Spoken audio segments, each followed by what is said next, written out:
आणि अहंकारी माणसाला देव प्रसन्न झाला असं आजपर्यंत ऐकलेलं नाही. इतके ग्रंथ सगळ्यांनीच वाचले असतील, पण एखादा खूप अहंकार करतो त्याला देव प्रसन्न झाला असं आजपर्यंत झालं नाही.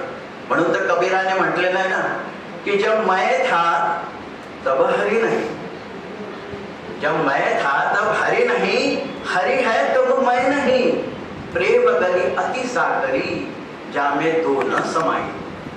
अंतःकरणामध्ये एक तर भगवंत राहील किंवा अहंकार राहील, तुम्हाला पुन्हा ठेवायचं तुम्हीच पहा.